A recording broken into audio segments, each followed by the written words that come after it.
What's up guys, Asian here with our February climbing vlog, and I figured I'd start things off first by explaining what's going to be different moving forward with all the climbing vlogs here. Pretty much all of it can be seen here.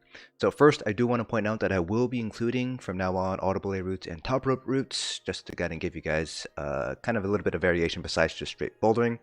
Second thing is, as you can see here, I will be including the color of the holes that I'm running on, the route grade, including if it's a range, and if it is a range of route grades, then I'll give it what I personally feel the difficulty is within that range. So for example here, this is my home gym, and they give boulder routes a range of grades, so in this case V3 to V4. But based on what I climbed and how I feel about it, I think it's more of a V3 here, probably a soft V3 if I were to be perfectly honest with you. Plus, I will circle out the holds themselves for the bouldering routes, not necessarily for the auto belay and top rope routes. And that's because on a bouldering wall, there are a lot of holds, as you can see here, so it might be easier for you guys to follow along once I circle the holds, compared to a top rope or auto belay route where it's fairly easy to see exactly where all the holds are.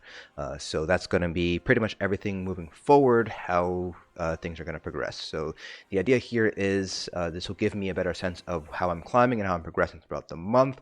Plus, it'll give you guys an easier sort of visual representation to kind of follow along with the route at home, especially for those projects where I haven't managed to finish yet. You guys might be able to give me some beta ideas if I haven't managed to finish it just yet.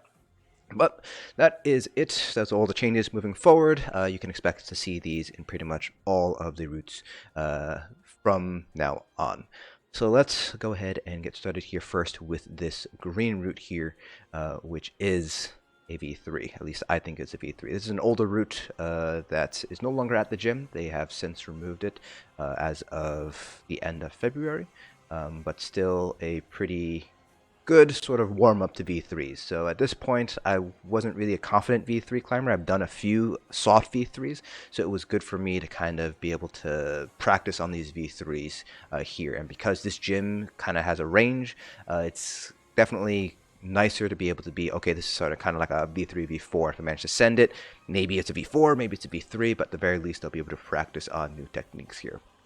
Now for this, the crux of the move was actually the final move up. The holds getting up to that last move were actually pretty juggy, so not that difficult, but that last move was a little bit challenging for me, and I think part of it was my height. I'm 5'8", 5'8 and a half, 5'9", somewhere around there, but a lot of male climbers that I've seen are a little bit taller, probably around like 5'10", 5'11", and height does kind of make a difference when you're climbing. There are some moves that you're able to do, like taller climbers are able to do, that shorter climbers can't.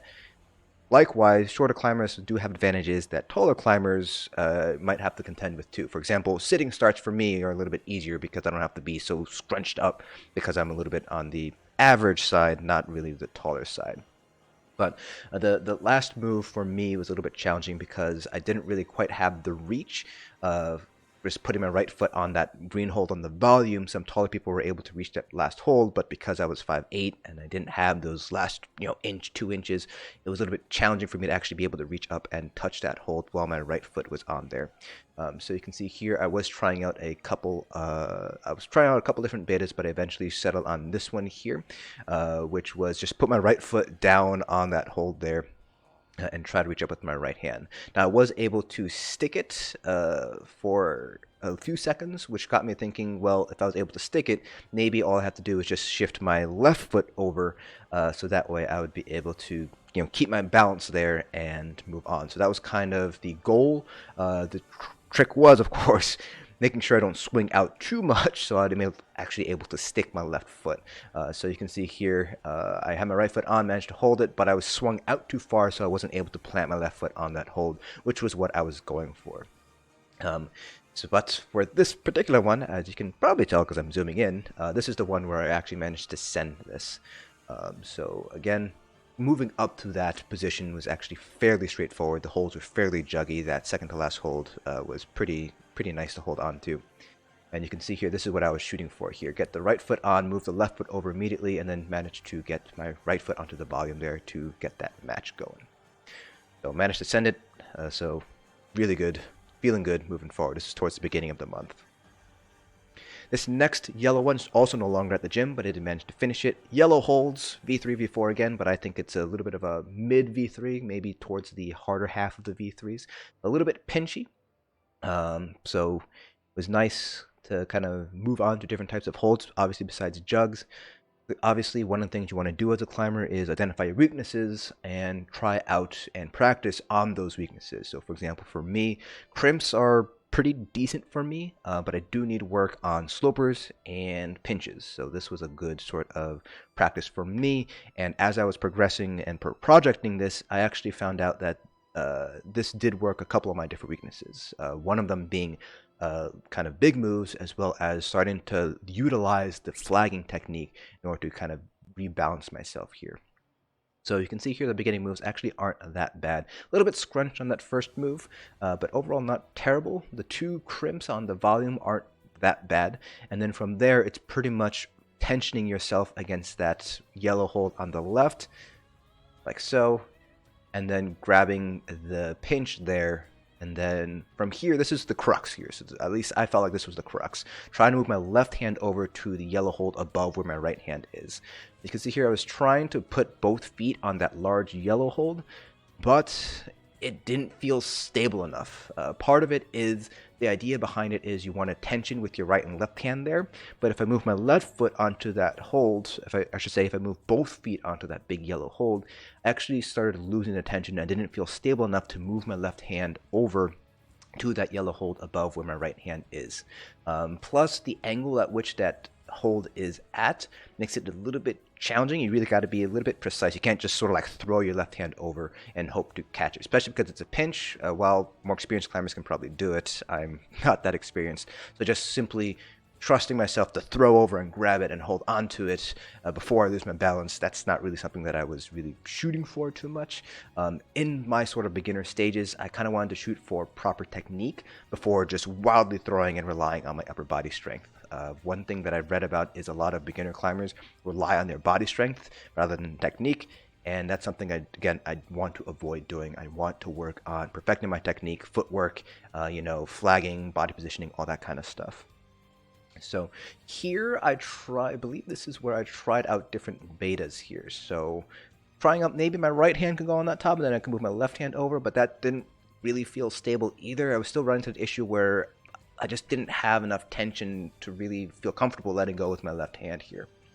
But then I got a little bit of piece of advice from another fellow climber who recommended maybe try flagging with a foot while I'm on the big hold there. He trying to give me some hints there to the proper beta. So here, this is where I started trying out the flag.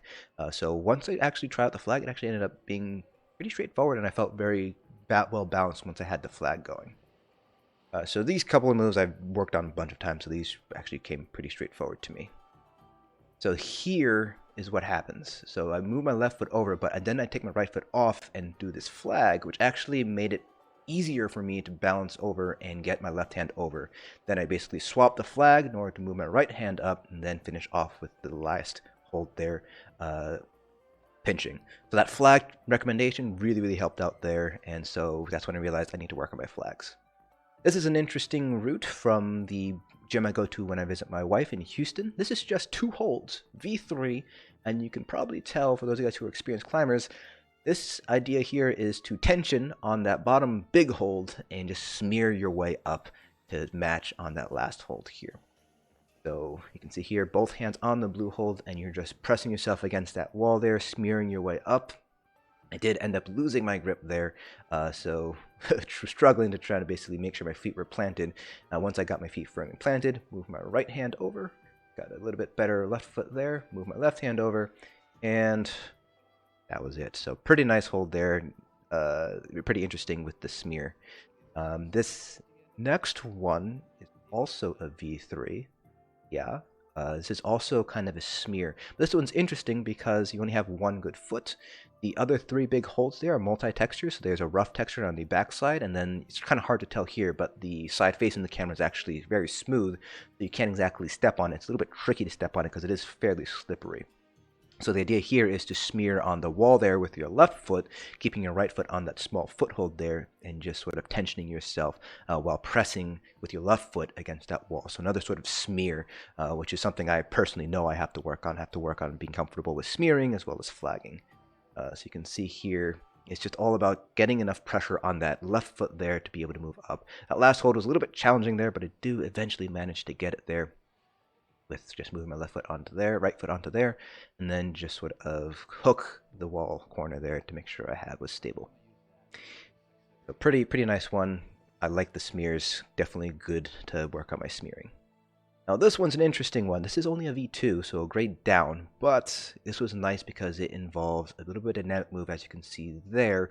You could do this statically. Looking back at the video, I realized I could probably do this statically, but it was a lot easier just to kind of just go for it, cut feet and dynamically move.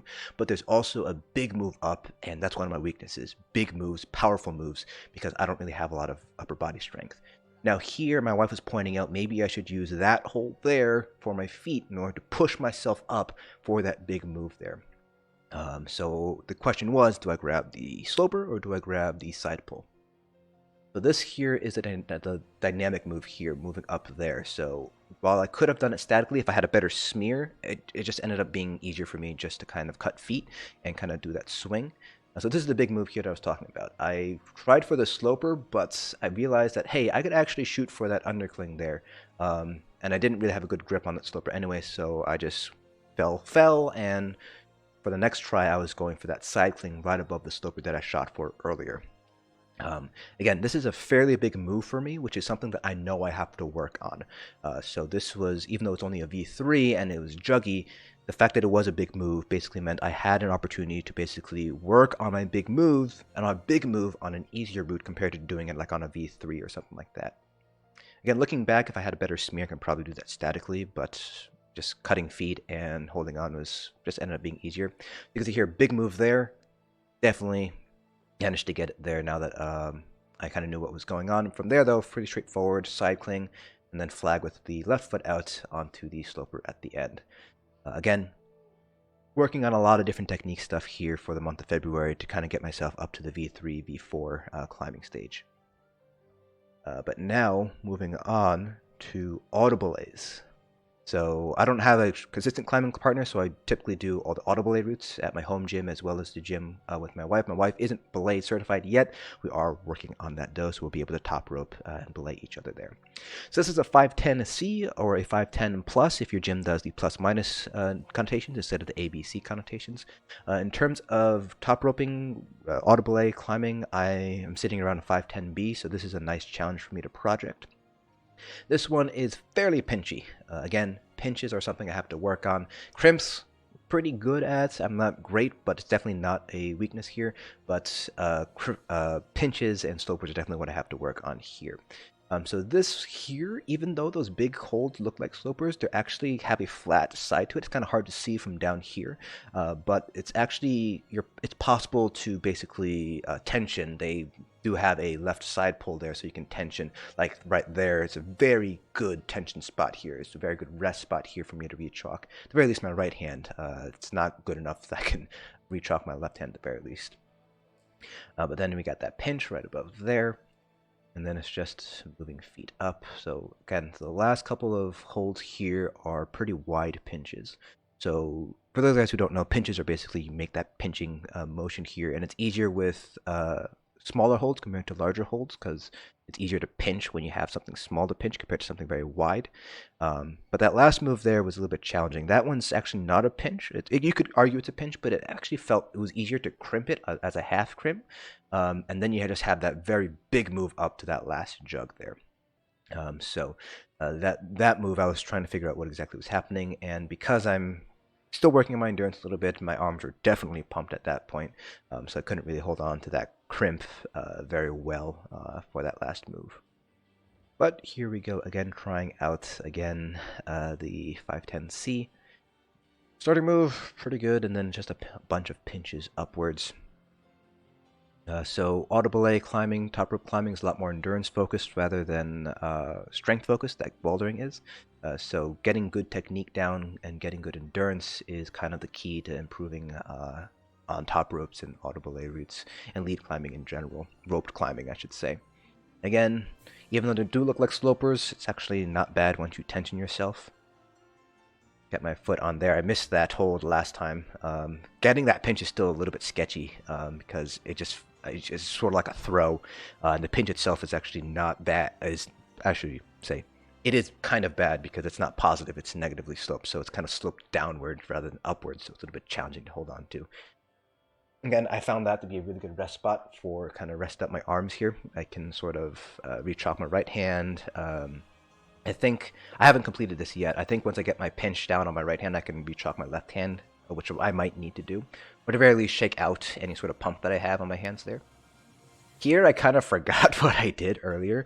I did manage to get the pinch, but it definitely was more awkward than the first time. So, left hand pinch, and then up to the right hand crimp.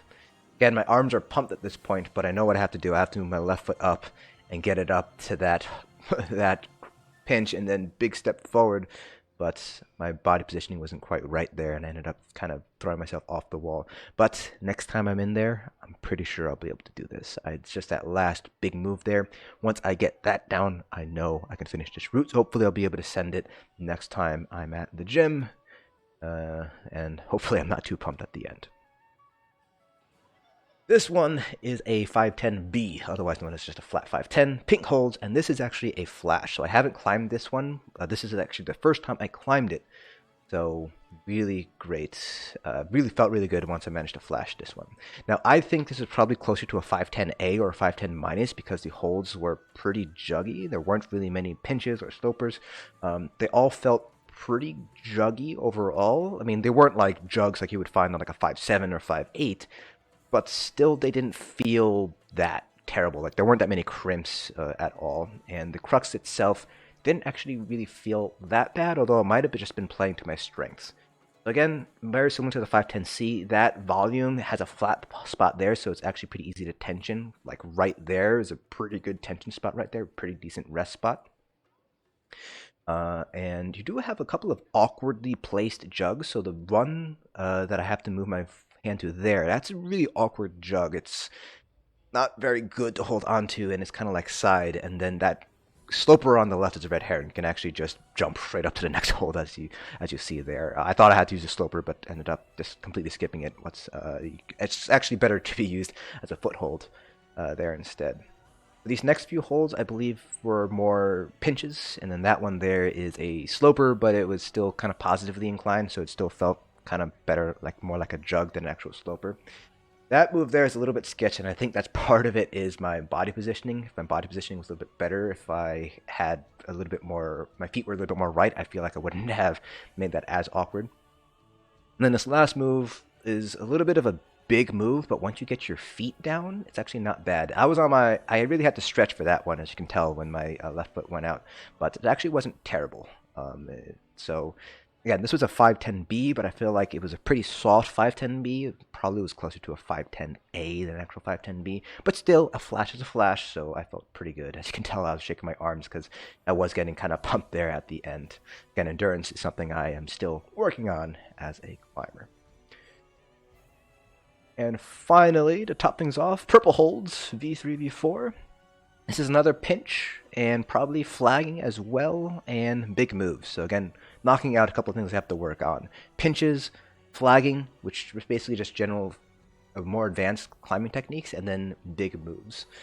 So this was newly installed as of about a week ago, as of the release of this video.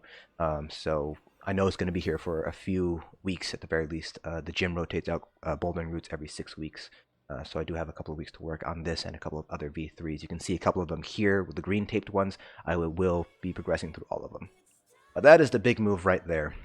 You don't have a good left foot, so it's just kind of pressing on that right foot and going for it. I touched the hold, so I know I can do it. It's just a matter of committing to it.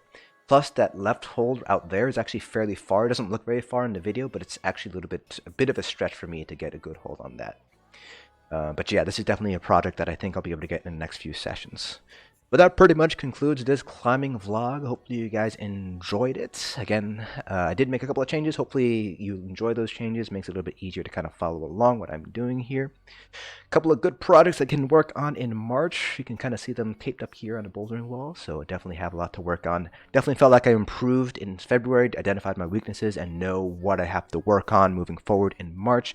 A lot of technique stuff, a lot of power stuff. I'm still not doing any sort of gym training. I'm just straight up climbing. So hopefully I'll be able to improve a lot during the month of March. But that concludes this video. Hope you guys enjoyed, and I'll see you guys in the next climbing vlog at the end of March.